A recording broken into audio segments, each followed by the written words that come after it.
Good afternoon and welcome to Capture. I'm Emily Boden. For those of you who forgot or weren't paying attention, Tuesday was Election Day. Big changes are in store for the U.S. Congress as Republicans now hold a majority in both the House and the Senate. The midterm elections resulted in a net gain of 7 seats for the GOP, a landslide victory over the Democratic Party.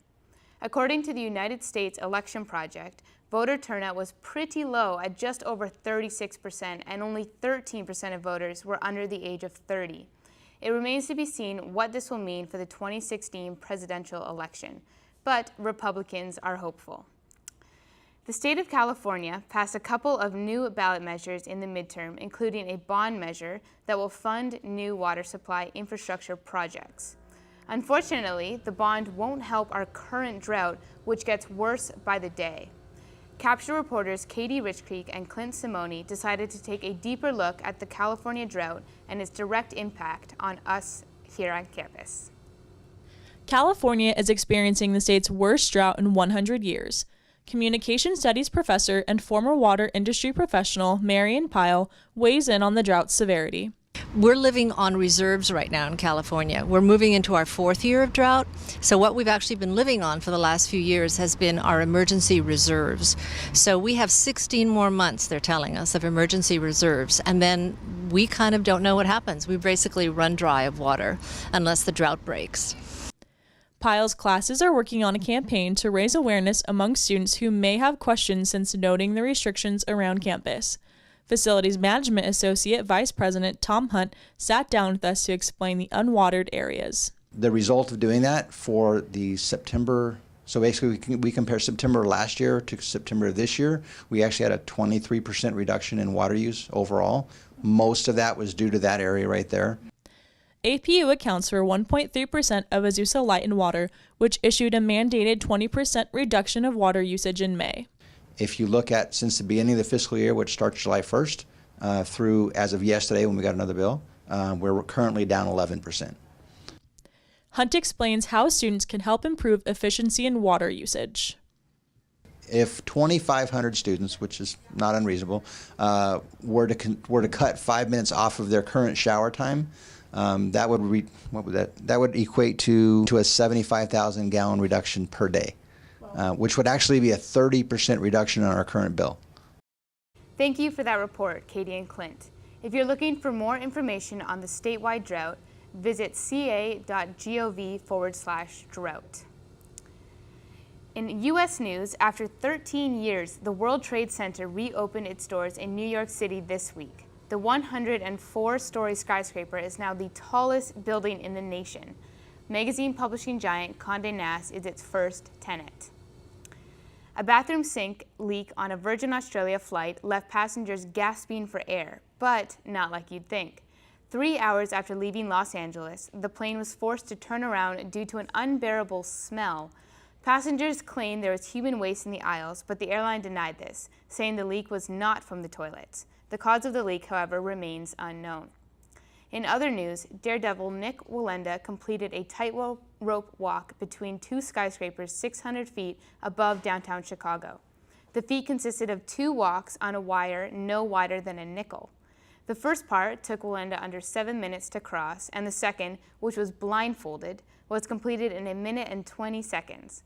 Wallenda's risky accomplishment scored him 2 Guinness World Records.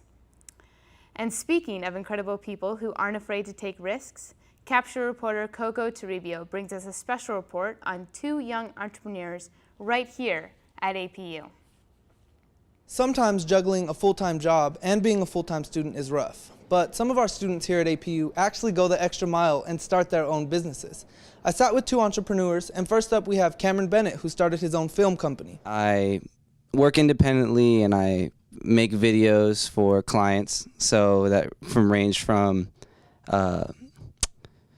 like sports showcase videos to commercials to promo videos for organizations or schools. I plan on expanding it in the future, but just being a student, it's the perfect size. Once I get out of school, that's when I'm going to start expanding, maybe make some connections that I got from school to work with me in expanding the company. and start making a little bit more serious films, start getting my name out there, the brand out there, and hopefully we can do that and start making movies that you'll see in the movie theater. My name's Cameron Bennett, and I am a filmmaker. Thanks for that, Cameron. Next, I sat with Anthony Roldan, who's actually juggling 2 businesses that he's starting up. Currently, I'm working at Instaprops and Always Hungry. Instaprops is a photo booth company, and Always Hungry is a clothing brand that eventually I want to take other ventures with it. Always Hungry meant to me is like always hungry to strive for better and strive to grow spiritually, mentally, and physically in each way. When you wear something, if something says something on it, and people look at it, or you yourself look at it, you're reminded of whatever it says on it. I think any successful business person would say that they dedicated all their whole time into their business. But as a student, I have to obviously do that balance. My name is Anthony Roldan, and I consider myself an entrepreneur, and these are the gateways to fulfill my mission out here on this earth. So there you have it, guys. 2 very hardworking students and entrepreneurs. Back to you guys in the studio. If they can do it, so can you. We hope these students inspire you to make your own visions a reality. Thanks for that report, Coco. And finally, we had Paige Smith, our executive producer, go out to Mommy Burger in Pasadena to try out their newest fall item, the Pumpkin Spice Latte Burger. Yes, you heard right, the Pumpkin Spice Latte Burger. The burger consists of their signature beef blend pumpkin high spice mascarpone, tempura Japanese kabocha, roasted garlic aioli, and coffee molasses drizzle. Paige later told us that it was different, delicious, but admitted to using Pepto-Bismol later on. Perhaps pumpkin spice has been taken too far.